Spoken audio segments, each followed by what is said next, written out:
capacidade espiritual de pagamento de dívida dependeria exclusivamente de uma vida perfeita.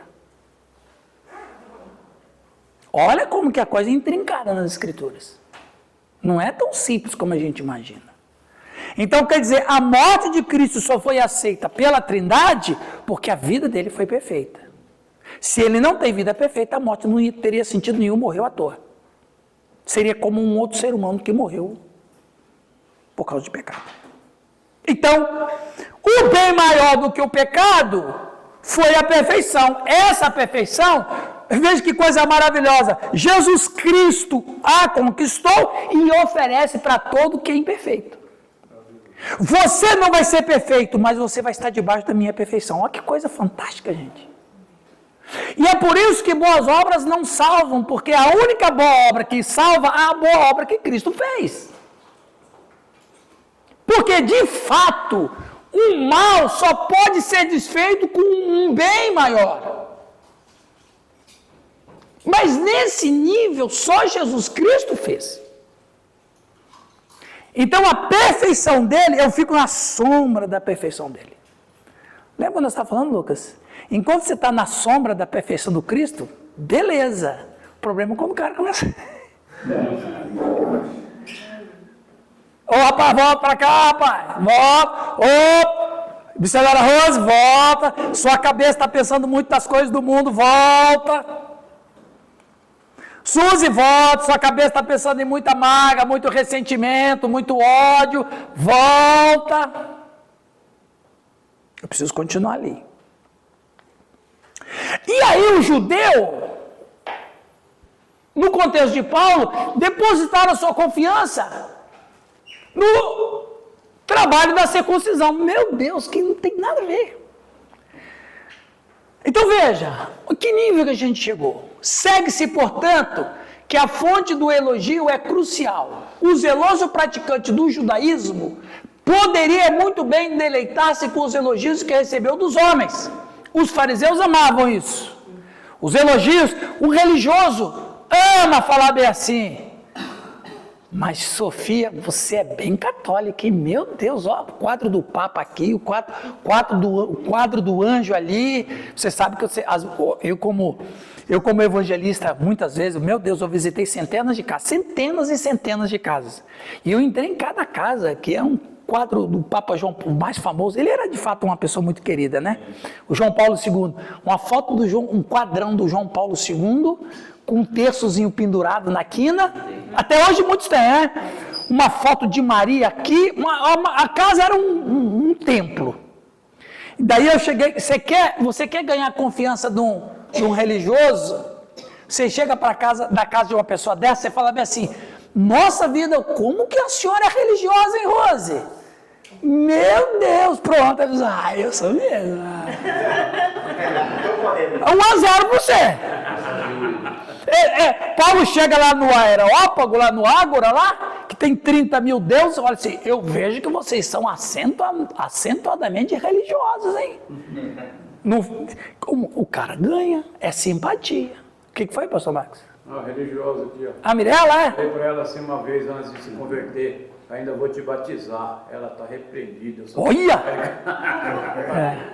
Glória a Deus, né?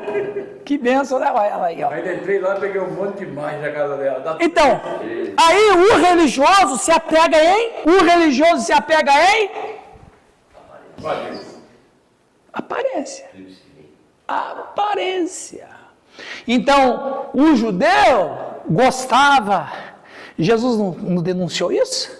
Vocês que gostam de ser aplaudidos pelos homens, vocês são fariseus de primeira, hein? Nossa, vocês são fariseusaço. Nós somos mesmo. Né?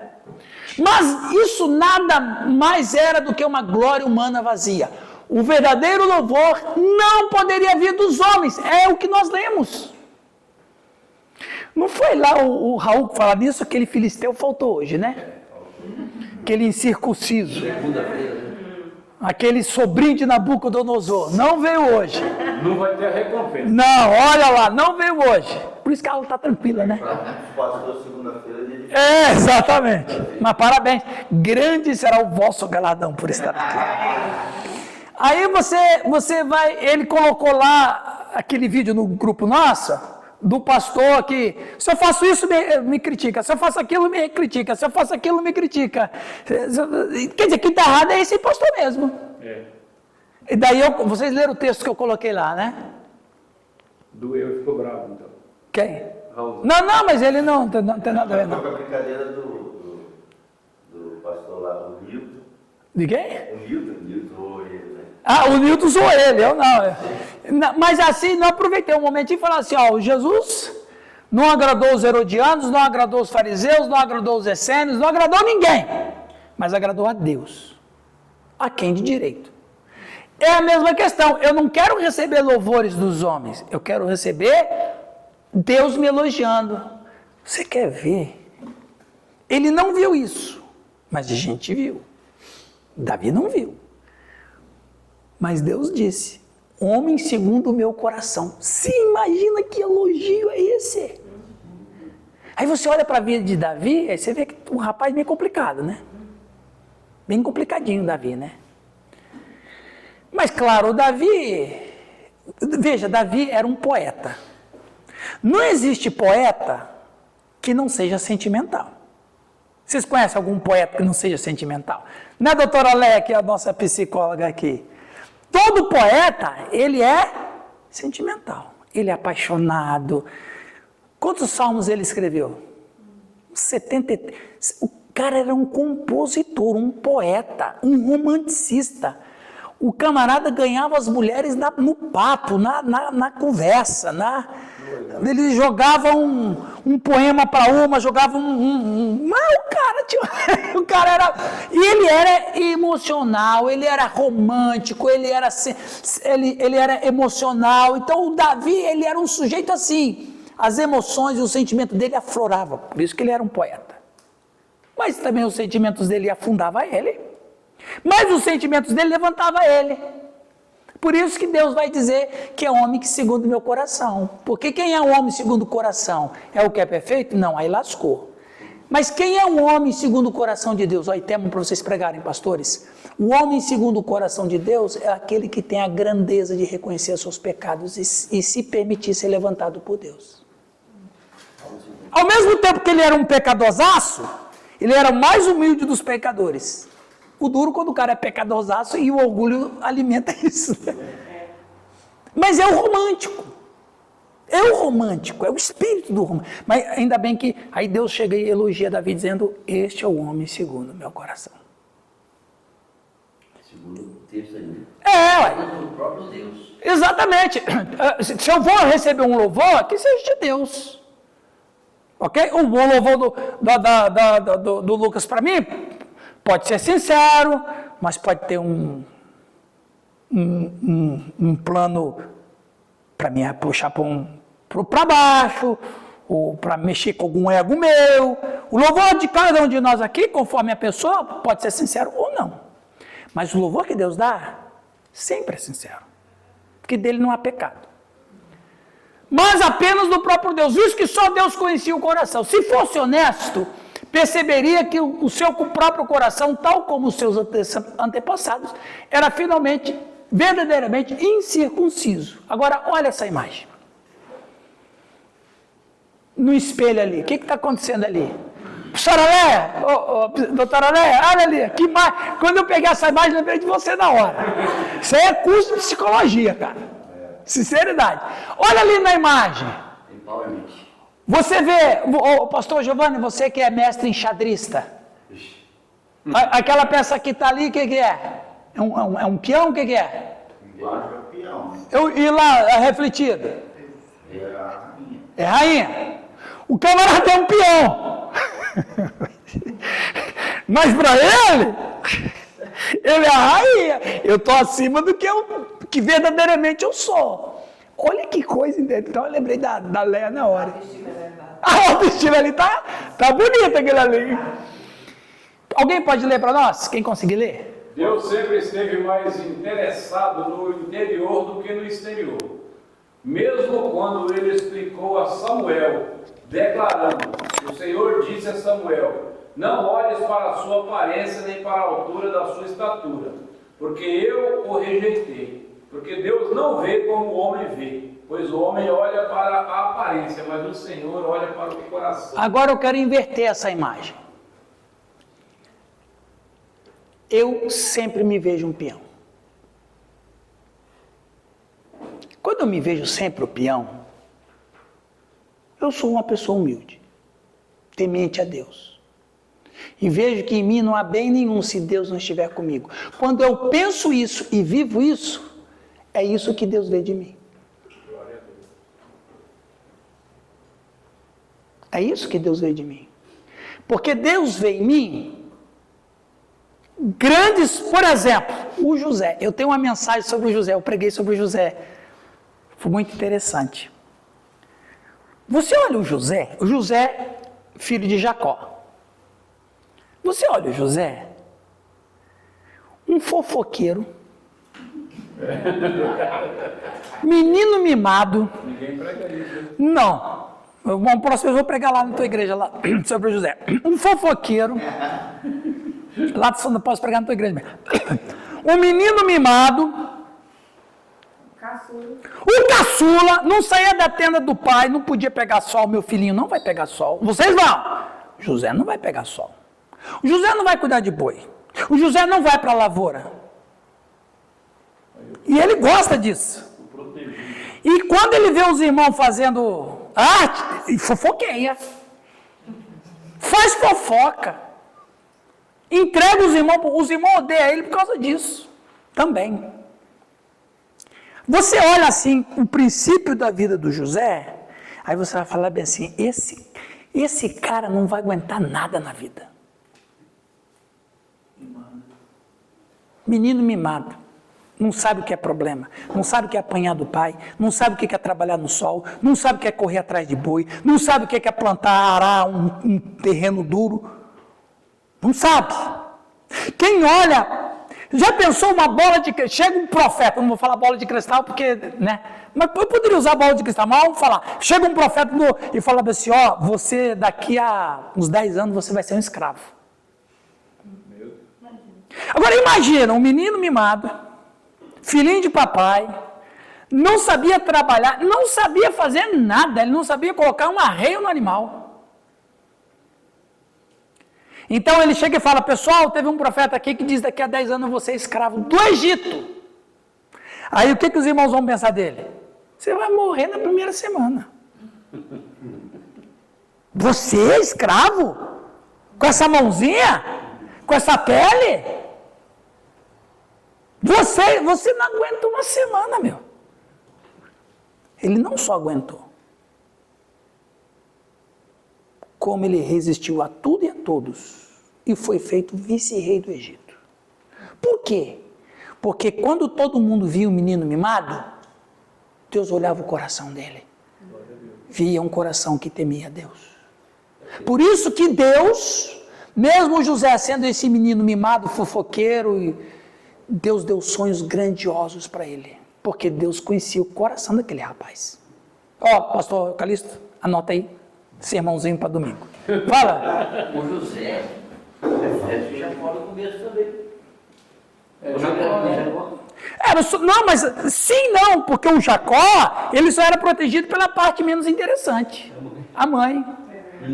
Mimado, mas mimado pela mãe. Não tinha barba, eu não sei não. Esse Jacó aí, não sei não. Mas por quê? Porque Deus olha a alma do sujeito. O religioso trabalha na casca. O Senhor olha por além. O Senhor sonda mentes e corações. Eu sou o Deus que sonda mentes e corações. E o que Ele acha dentro de nós? Essa é a questão. Percebe? Cria em mim, ó Deus, um coração puro e renova em mim um espírito reto. O simbolismo da circuncisão tinha a ver com a necessidade de eliminar o pecado e ser purificado.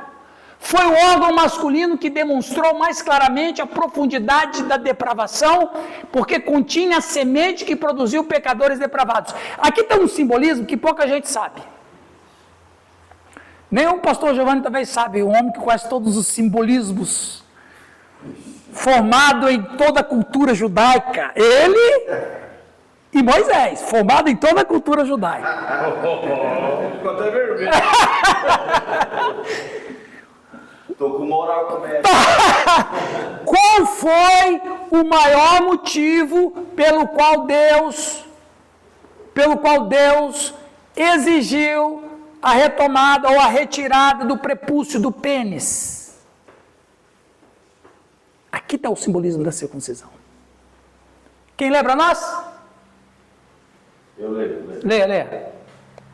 Olha que coisa interessante, meus irmãos. Esta limpeza do órgão físico para não transmitir doenças era uma imagem da profunda necessidade de purificação da depravação, que é mais claramente revelada pela procriação, pois os homens produzem pecadores, e apenas pecadores. A circuncisão aponta para o fato de que a limpeza é necessária no âmago do ser humano. Então, por que Deus exigia a circuncisão? Essa eu sabia. Ah, mas eu estou falando, aí o cara é fera. É o Felipe Forte, pastor Forte, né? É, né? Treinamento da IFOL em Curitiba. Porque o pênis produz pecadores. Não é o sexo. O sexo é uma bênção de Deus, é uma dádiva de Deus, usada de forma heterossexual no casamento. Mas produz pecadores. Lembra que eu falei para vocês da origem da alma, né? Eu falei para vocês aqui, né? Do traducionismo, que vai ensinar que a alma, a origem da alma é via sêmen humano. Então, o homem, quando ejacula na mulher e o óvulo é fecundado, nesse exato momento tem um ser humano, mas produzido um ser humano pecador. Ok? Então, a ideia da circuncisão é exatamente isso: purificar o órgão que produz pecadores. O Salmo 51 vai dizer, né? Em pecado me concebeu a minha mãe. Ou eu fui fecundado em pecado. Não que é fruto de adultério, prostituição, não é nesse sentido. É no sentido biológico, natural, espiritual. Fala, professor Marcos. Você falando desse em pecado foi concebido pela minha mãe, eu estava vendo um trechinho de uma pregação daquele Marco Feliciano. Ui! E o cara dizendo que a mãe dele, que Davi não era filho de Jessé. Ah, rapaz, essa conversa é velha, viu? Está dizendo que traiu a mãe. Tem uma conversa aí que Davi é filho bastardo de Jessé. Que é um... Meu, quando Deus falou bem assim, esse é meu filho amado que tem alegria, esquece. Cara. Eu achei absurdo. Mas grandes edificações para a fé cristã. Já vai dizer que ele não era filho da mãe, da esposa de Jessé. Ah, pensei. É filho de Jessé, porém de outra mulher. Então, mas os caras ficam inventando moda, porque não fala.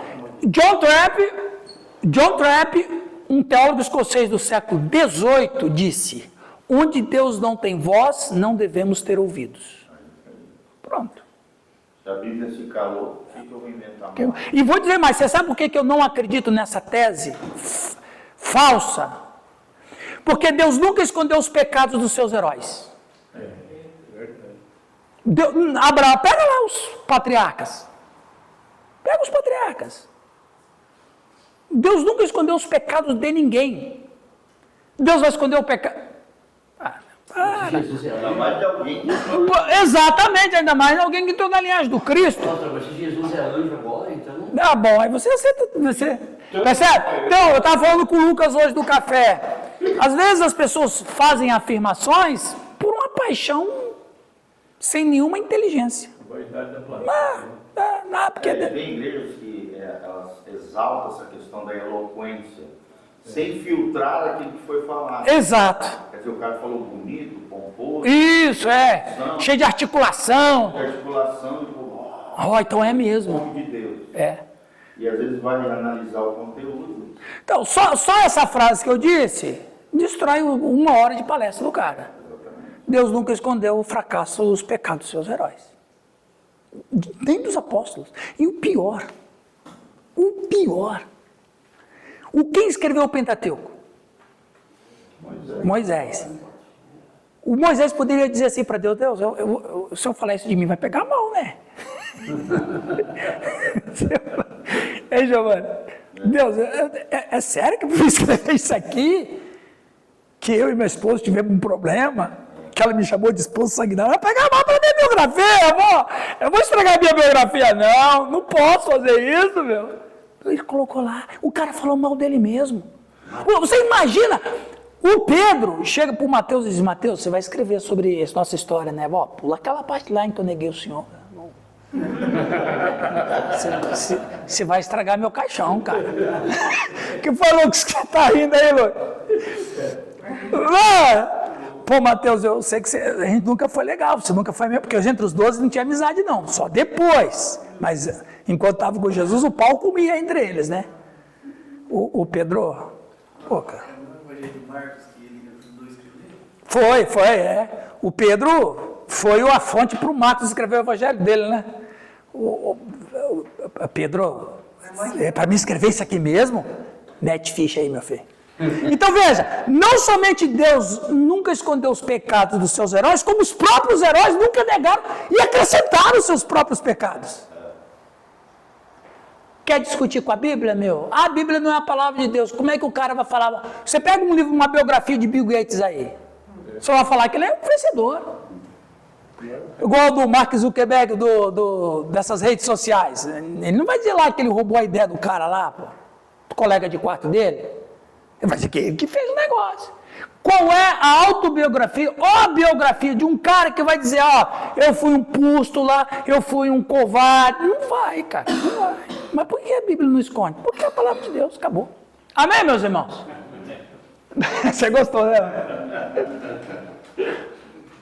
Não, e falando de Moisés...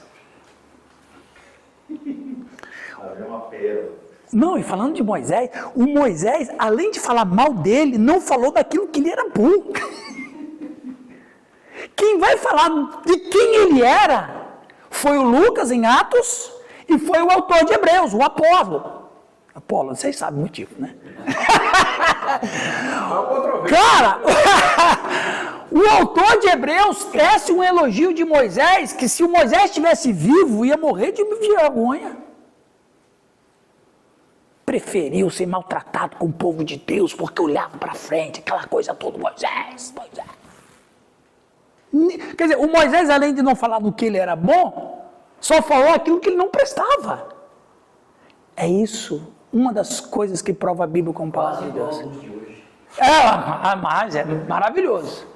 Muito bem, a declaração de Jesus e a afirmação de Paulo são ambas um cumprimento da promessa profética de Deus. Além disso, darei a vocês um coração novo e colocarei um espírito novo dentro de você. E tirarei da vossa carne o coração de pedra e vos darei um coração de carne. O próprio Deus do Antigo Testamento já. Agora, eu quero terminar essa parte com isso. Só quero ver aqui o horário. 10 horas, tá bom. Veja bem. Eu falei para vocês uma razão que eu acredito porque que os judeus não aceitaram Cristo, Jesus como Cristo. Eu já expliquei isso para vocês. Mas há outras coisas que eu trouxe para vocês agora. A evangelização dos judeus. A transição da fé judaica para a fé cristã era muito complicada, pois os judeus tinham 4 queixas contra a fé cristã. Isso é importante você aprender. Para você ensinar na escola dominical, para você ensinar nos cultos de doutrina, para você ensinar nos cultos, nos sermões, nos cursos que você ministra na sua igreja. Porque alguém vai falar bem assim, pastor Marcos, o outro lá, né? Eu ninguém questiona. Não, você é a sumidade. Pastor Marcos, por que o judeu não aceitou Jesus? Em parte, porque boa parte dos judeus aceitou sim. Quem não aceitou Jesus foram mais os caminhos que o João Batista veio consertar. Primeiro, alguém pode ler? Eu leio. Tá legal. Os cristãos tinham usurpado sua condição, pois se Jesus era o Messias, seus seguidores eram o verdadeiro Israel. Não, peraí, vocês estão roubando o nosso lugar. Não dá. Não dá para aceitar isso aí. Se Jesus era de fato o Messias, só é o verdadeiro Israel quem segue o Messias. Vocês estão tirando a gente fora. Ok? Essa foi a primeira queixa deles. A segunda, Os cristãos tinham roubado as escrituras, pois a Septuaginta era a Bíblia da igreja primitiva. Quando Pedro vai dizer que toda escritura, nenhum profeta, nenhuma escritura foi dada que não pela vontade de Deus, ele se refere à Septuaginta. O que era a Septuaginta? Escrita por 72. Anciãos? Que tradução que era? Isso. Hebraica, né? Grega, hebraica. Isso. Foi a tradução da Bíblia hebraica para o grego. Só que para o judeu ortodoxo, Rose, isso foi, como é que você vai escrever um texto sagrado de um idioma sagrado para transformá-lo num idioma pagão? Porque o grego é pagão. É uma literatura pagã. O grego é ensinado por filósofos pagãos, por políticos pagãos. Político pagão é bem certo para o Brasil hoje, né? Então, como é que vai usar uma tradução profana? Por exemplo, a Septuaginta, porque em grego está cheio de antropomorfismo. Porque na cultura grega, você tem figuras de linguagem que o hebraico não tem. Eis que o Senhor estendeu o seu braço. O hebraico não tem isso. Mas na tradução, eles fizeram esse antropomorfismo. Os olhos do Senhor estão sobre toda a terra. Antropomorfismo. Então, a linguagem dos gregos era uma linguagem que ajudava a entender um texto. Mas então a Septuaginta foi usada por Jesus, foi usada por Paulo, foi usada por Pedro, e os judeus ortodoxos falaram: isso aí é uma blasfêmia, não dá para aceitar vocês. Vocês trocaram o hebraico pelo grego. Não dá. Terceira queixa dos judeus contra a fé cristã.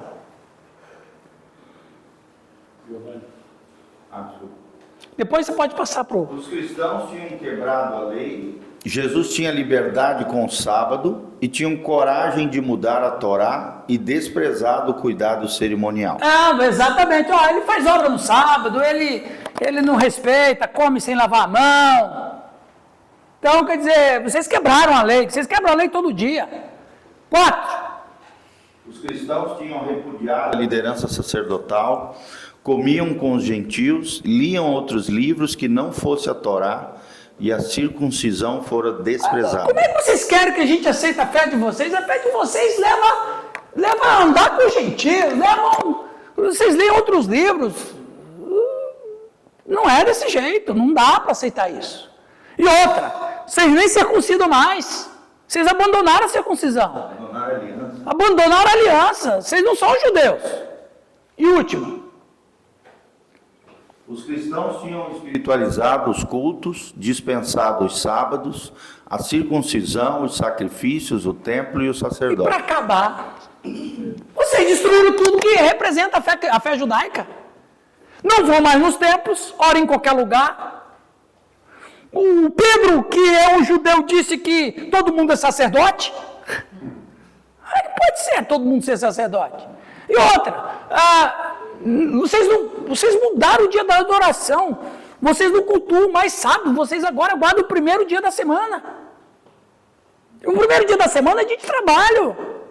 O sábado que é o dia de adoração, mas vocês mudaram. E outra, circuncisão não tem valor. Templo, vocês nem sacrificam mais. Nem tem sacerdote mais. Ruptura. A guerra foi grande. Percebe? Porque a casta dos judeus não aceitaram a fé cristã por tudo essas coisas. Mas o povão, Vânia, estava se alegrando em Deus. O povão se converteu. Mas, mais uma vez, quem é que rejeitou a Cristo? Os religiosos que viviam de aparência. Porque tudo isso aí era o orgulho deles. Nós somos diferentes. E outra, gente, nunca devemos esquecer que o judeu, ele só passou a existir no mundo para ser uma nação, para receber o Messias. Não tem outro motivo pelo qual o judeu existiria. Eu falei isso no último encontro. O judeu existe, e só existia como nação, para ser o país do Messias. Não é para se orgulhar. Tudo isso que Deus deu para o judeu, templo, sacerdócio, e circuncisão, tudo que Deus deu, preste atenção, gente, tudo que Deus deu no Antigo Testamento como uma fé, era uma fé preparatória, mas não era para transformar isso numa religião encastelada. Era como se eles acrescentassem algo à salvação. Sim, para acrescentar algo, você tem que desprezar o outro. Esse aqui não está totalmente certo. Uma quebra de paradigma. Exato. Então, quer dizer, o que os judeus fizeram? As alianças que Deus fez, eles incubaram dentro da religião. E não usaram as alianças como algo já preparando para o Messias. Então, quer dizer, eles podiam pensar assim, Mirela, tudo que nós temos aqui, Deus está nos dando para a preservação da nossa fé, para a preservação da nossa cultura, para a preservação da nossa missão, porque a nossa missão é receber o prometido. Então, vamos viver... Era para ser isso. E eles não fizeram isso. Eles pegaram tudo que Deus deu para preservar a fé, a cultura e a história e transformaram isso acima do próprio Deus. Porque o Deus, quando os visitou, não rejeitaram. Porque por milênios eles mudaram a perspectiva, do qual podemos fazer a mesma coisa. Eu posso transformar o meu dogma acima da palavra de Deus. Já fizeram muito isso na história. Muito! Não, mas Deus diz isso, não, mas nosso estatuto fala assim. Não, mas a Bíblia fala isso. Não, mas nós acreditamos desse jeito. Dogmas e doutrinas não estão acima das Escrituras. Nem tradições, nem cultura, nada. História, tradição e cultura são ricos, mas não acima das Escrituras. Pelo menos o catolicismo é honesto. O catolicismo é honesto, porque eles... na maior cara de pau dizem, a tradição está no mesmo nível da Escritura. E em alguns pontos até acima das Escrituras. Pelo menos eles são honestos na heresia dele. Você sabe o que significa seita herética? Que a gente fala tanto de seita herética, mas sabe o que significa seita herética? Heresia todo mundo sabe, não é? Sectus aireses. Sectus é seguir. Aireses é obedecer ou crer em outro. Eu estou traduzindo, não estou fazendo a coisa literal. A heresia é obedecer em outro sistema além do padrão.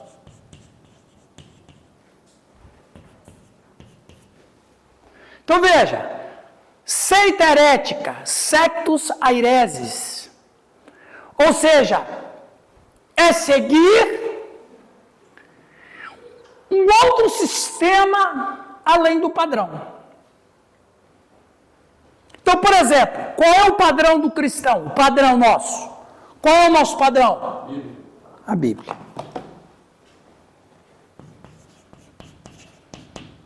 A Bíblia é o padrão. Ponto. Aí, ok. Deixa eu dar uma melhorada aqui. A Bíblia é o padrão.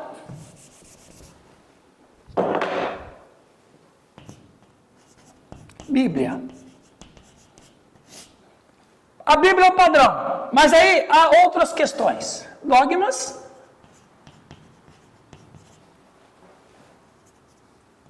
Dogmas,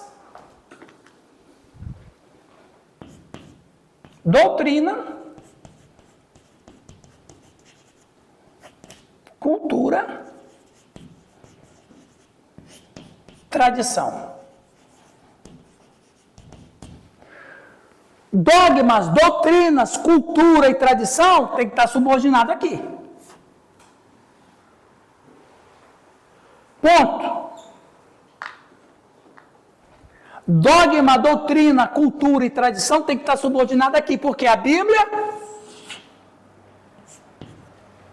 é o padrão. Mas, se eu substituir a Bíblia por dogma, o que eu estou fazendo? Eu estou seguindo um caminho além do padrão. Se eu escolho doutrina acima das Escrituras, eu estou seguindo, obedecendo um outro sistema além do padrão. Desse sentido, qualquer padrão atingido é uma heresia.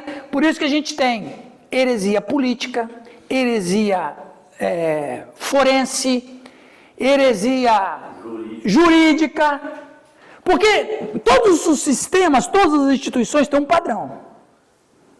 E todo mundo tem que estar debaixo desse padrão. E esse padrão foi estabelecido pelo próprio povo. Vamos dizer, pelas convenções, uma questão jurídica. Bom, as convenções definiram que é assim, assim, assim. Se alguém faz ao contrário, por exemplo, vamos pegar um partido político. O partido político, o PT é comunista. Qual o padrão deles? Comunismo.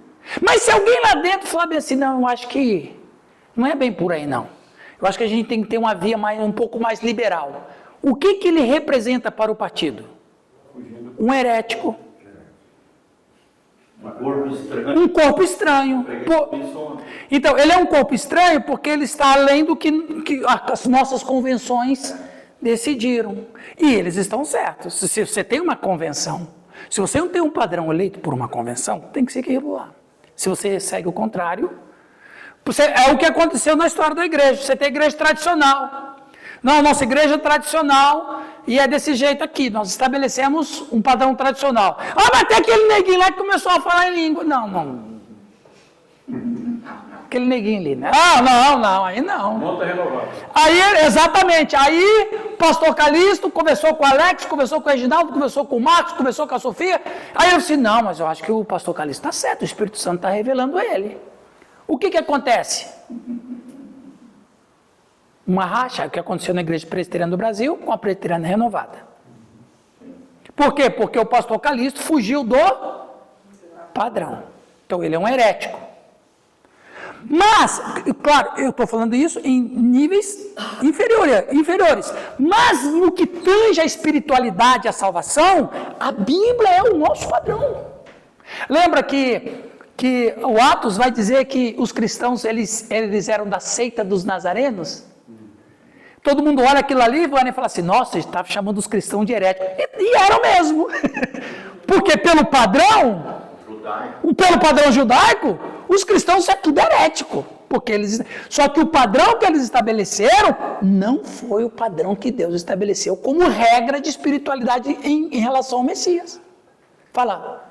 Quando o Papa pediu que Lutero se retratasse, foi uma das coisas que ele falou, né? A menos do que... Me prove pela Escritura. Porque o Lutero estava certo e institucionalmente estava errado. Porque a instituição dizia o quê? A tradição está acima das Escrituras. Mas o Lutero falou assim, esse padrão está errado. O Lutero quis mudar o padrão. Quebra de paradigma. Isso está errado. Esse modelo está errado. O modelo é a Escritura. O modelo são as Escrituras. Esse modelo está errado. O Papa, o colégio episcopal não está acima das Escrituras. O modelo são as Escrituras.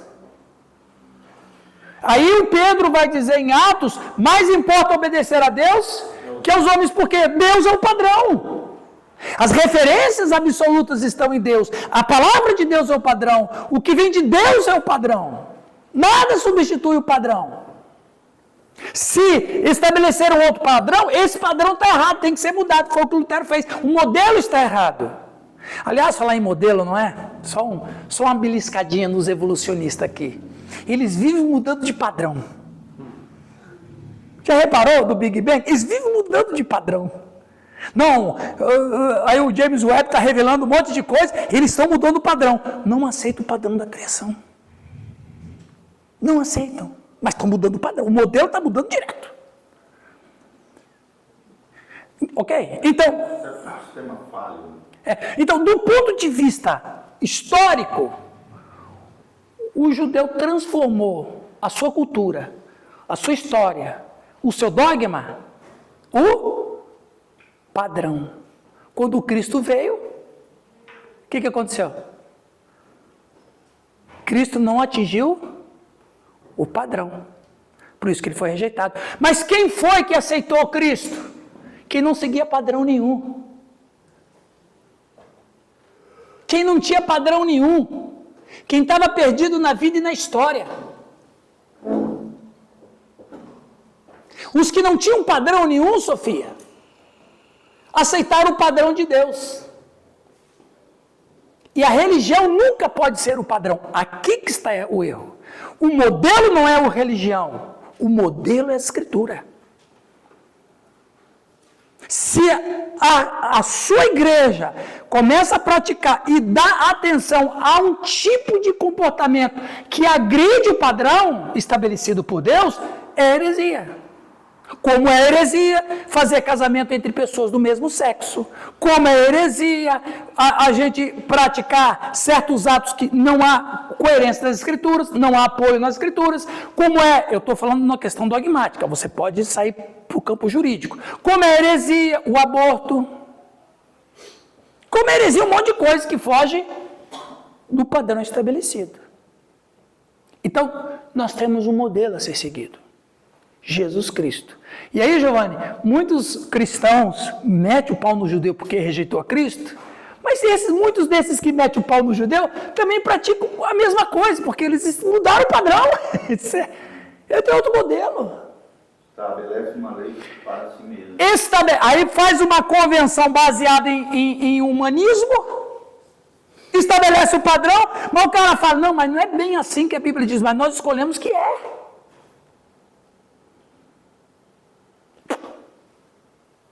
Ponto, acabou. Por isso, pastor, tem muitas igrejas no nosso Brasil, tem muitas igrejas que foi saindo os líderes, claro, por discordâncias. Né? Gente, preste atenção. Eu vi um vídeo essa semana do pastor Kivitz. Eu não tenho medo de dizer o nome dele, porque o que ele fala é público. Fizeram um evento em São Paulo, esses dias atrás, com 3 palestras, uma doutora, esqueci o nome dela, doutora teóloga, um Ed René, e eles, mais uma vez, afirmaram nas palestras que a Bíblia tem que ser mudada. Você viu isso aí, Giovanni? Você viu aquele trecho da palestra da pastora lá? Da doutora lá? Ela com todos os dedos do mundo, para não ofender, mas dizendo que o modelo da Escritura tem que ser mudado. Ou seja, dentro dessa teologia, qual é a proposta? É tirar um modelo que é correto, substituir por outro modelo, que é o quê? Heresia. O que é uma heresia? É seguir um caminho diferente do que já foi proposto. Eles falam de um jeito bem sorrateiro. Meu Deus! Como se nós fôssemos legalistas, ignorantes, e eles, a luz do conhecimento está lá. Ciência, humanismo, Isso. São quem tem a luz e consegue compreender o que está por detrás das Escrituras. É essa a fala deles. Não só na base. Na base, exatamente. Então, nos tempos todo que passou e quando ele fez a primeira declaração até agora, ele está amontoando Sim. cores aí, pessoas para Para dar sequência até. E mais, o pastor Sérgio, ele está montando seguidores. Isso é o pior. Conversas pastorais. Não? É bonito, conversas pastorais. Aí tem o logotipo, é um cajadinho de um pastor. É até bonito, bonito. Ele fala manso, né? Fala manso, tranquilo. Desconstruído. Uma delas, casamento gay. Outra, desarmamento. Ixi, ele mete o pau. Sim, outra, um amor para todo mundo. É isso que ele quer atualizar. Percebe? Uma espécie de universalismo. Né? E anos atrás, quando ele foi acusado de ser um universalista, ele negou, não, as pessoas dominam. Ele não sustenta o que ele fala. Agora a vaca foi pro brejo, ele não dá nem com a paçoca. Mas anos atrás ele, não. E ele, uns 10, 12 anos atrás, ele foi acusado de ensinar o teísmo aberto. Não sei se vocês lembram disso, eu lembro. O que é teísmo aberto? Teísmo aberto é uma filosofia, teologia, que diz que Deus não sabe tudo, ele só sabe o que ele escreveu. Ou seja, tudo que acontece e que Deus sabe é só o que ele escreveu. Ele, na verdade, não sabe de tudo, ele só sabe até um ponto. Quando ele foi denunciado de estar ensinando teísmo aberto, não, as pessoas não me entenderam. Quando ele foi denunciado de estar ensinando o universalismo, e o universalismo é uma teologia que ensina que no final das contas todo mundo vai ser salvo. Se é cristão ou não é cristão, porque Jesus vai salvar todo mundo, não me entenderam errado. Deus não criou um homem para mandar para o inferno. Exatamente. Então quer dizer, agora a vaca foi pro brejo, agora ele não tem com vergonha. Ele usou um outro argumento, mais persuasivo. Ele usou, quando ele fez uma série sobre Romanos. Sim. Ele usou o seguinte argumento: eu não consigo crer que tem mais gente no inferno do que gente no céu, como se Deus fosse perder para o diabo. Foi essa a fala. Então, mas no pensamento dele, está certo, é o pensamento dele, mas o pensamento dele não traduz o que diz as Escrituras. Exatamente. Ok? A Bíblia fala é outra coisa. O que a Bíblia fala é outra coisa. Então, o que acontece? O duro é que, como a gente vive num universo de pessoas aos montes, tem pessoas que caem na conversa dessa turma. E eu quero encerrar esse primeiro período da aula. É importante, né, até pastores, né, principalmente líderes de igreja, ouvir esse tipo de situação, porque isso aí a gente vai ter dia a dia. Não, vai piorar. Na igreja a gente vai enfrentar pessoas que têm essas linhas. Sabe por quê? O secularismo está entrando na igreja. E vocês, por exemplo, vocês tiveram encontro dos pastores da Renovada, né? Vocês que têm centenas de pastores, se você cavar bem um, outro está com esse pensamento. Sim. O cara só não manifesta, está no armário. Está no armário. Está debaixo de uma convenção, né? Está respeitando. Mas exatamente, mas pode ter certeza que no universo de muitos pastores, um outro já caiu na sedução. E dentro da nossa denominação, nós temos igrejas que de presbiteriana renovada só tem a placa, porque na verdade o que estão vivendo. Pois é, enquanto está na loucura aí do neopentecostalismo, da Universal, até que é aceitável, mas quando chega nesse nível de tirar o poder das Escrituras, é grave. E ele atinge várias camadas, é muito interessante. A gente estava voltando em viagem, a gente colocou um podcast, até pedi depois para o Tiago, porque eu estava com minha filha dentro do carro. Ele é louquíssimo. Sim. Porque é muito sutil, ainda mais que o povo. Sim. Só quem tem maturidade para ouvir um negócio daquele. Porque Consegui filtrar. Consegui filtrar. É muito sutil e é muito perspicaz, Persuasivo. assim, e é muito persuasivo. Ele, por exemplo, ele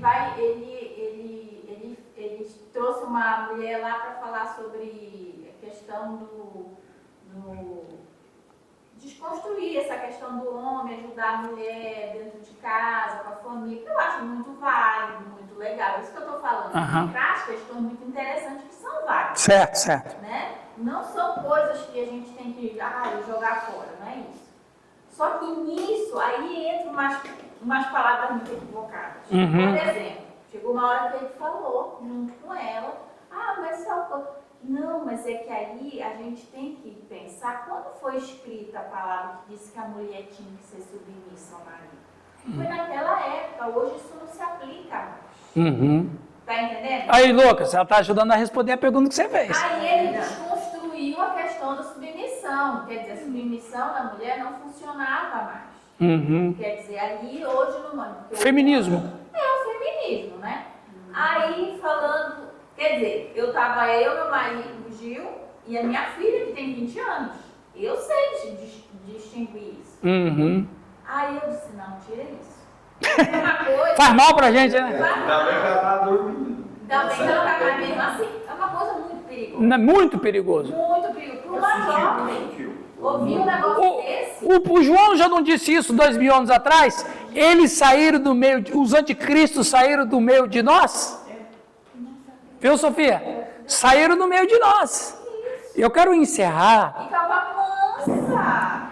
E eu vou além. Eu vou encerrar dizendo do perigo que é o The Chosen. Você que gosta de assistir o The Chosen. Por que o The Chosen é um perigo? Preste atenção. Quando esquerdistas e comunistas dizem, estou gostando disso, isso não presta. O ator do The Chosen e mais uns 3 atores que participam do The Chosen foi num talk show, Podcast. na televisão mesmo, de uma televisão extremamente esquerdista lá nos Estados Unidos, com os como é que falou?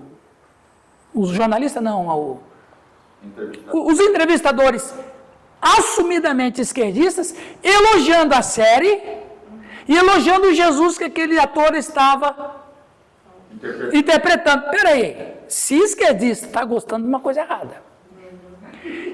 Aí eu fui dar uma pesquisada a mais, daí olha algumas coisas. O Jesus do The Chosen não aceitou a adoração da mulher que foi... ele não aceitou a adoração, disse, não, eu não preciso fazer isso porque eu não sou diferente de vocês. O que é isso? A fala dele, foi lançado. A fala dele com Nicodemos também tem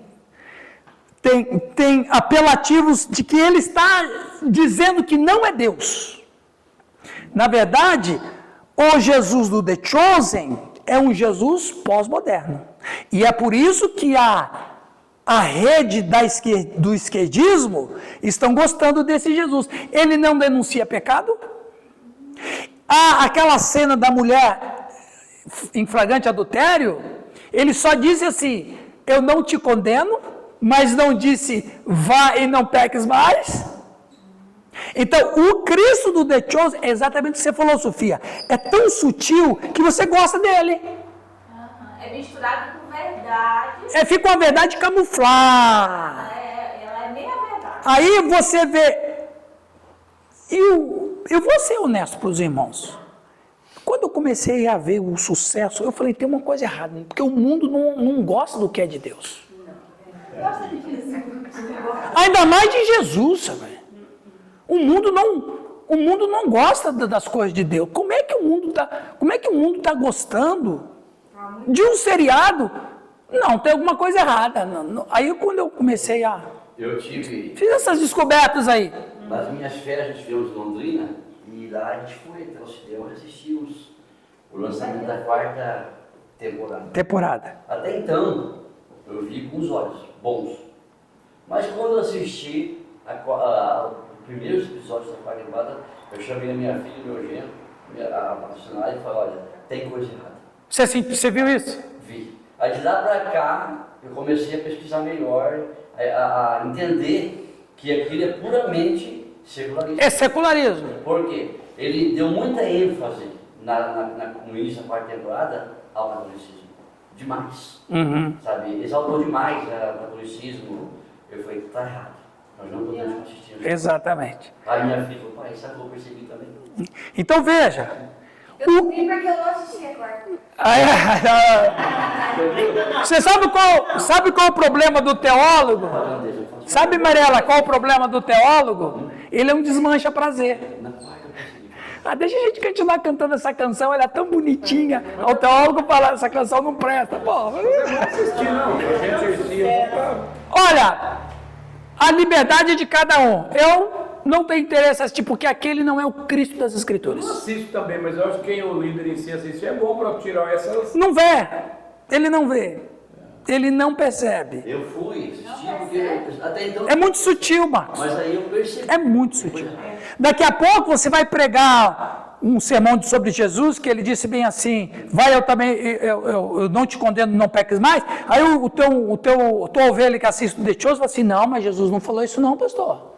Eu assisti lá na série. O que acontece? A série é tão espetacular que ela está substituindo os evangelhos. O padrão meu não é o Cristo do Novo Testamento, é o Cristo do The Chosen. Esse Cristo é mais legal. Ele ri, conta piada. Eu não vou dizer que Jesus não ria, não contava uma piada, inclusive aquele ensino dele tira você que vê como é que é? Um cisco no olho do teu irmão, aquilo foi uma piada. E é engraçado isso. Eu acho que ele ensinou e riu, todo mundo riu, porque é engraçado você ver uma situação daquela. Mas, do jeito que apresenta, vamos tomar um café? Depois a gente volta? Eu não assisti mais.